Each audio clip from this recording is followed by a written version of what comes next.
नमस्कार मित्रांनो, मी doctor Shantanu आहेरे, sport physiotherapist. मित्रांनो, आज मी तुम्हाला काही शोल्डर स्ट्रेंथनिंगसाठी एक्सरसाइज सांगणार आहे, ज्या तुम्ही रेजिस्टन्स बँड किंवा रेजिस्टन्स ट्यूब ने करू शकतात.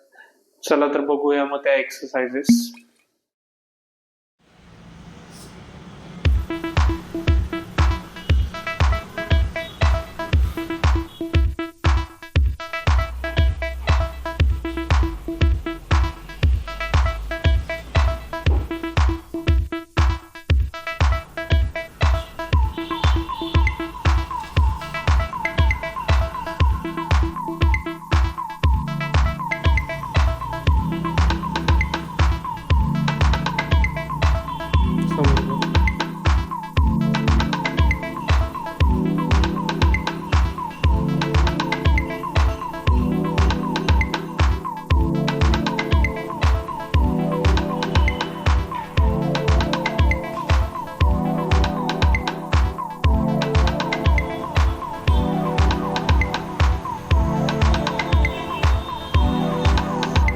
लक्षात घ्या मित्रांनो, ह्या ज्या एक्सरसाइज मी सांगितलेल्या आहे या हेल्दी पर्सनसाठी आहे. जर तुम्हाला काही शोल्डरचा त्रास असेल किंवा कोणत्याही प्रकारची शोल्डरला दुखापत झाली असेल तर ह्या एक्सरसाइज तुम्ही करणं टाळा. कारण जर तुम्हाला दुखापत झालेली असेल तर तुम्ही प्रॉपर फिजिओथेरपिस्टकडे किंवा डॉक्टरकडे जाऊन ते चेक करणं गरजेचं आहे.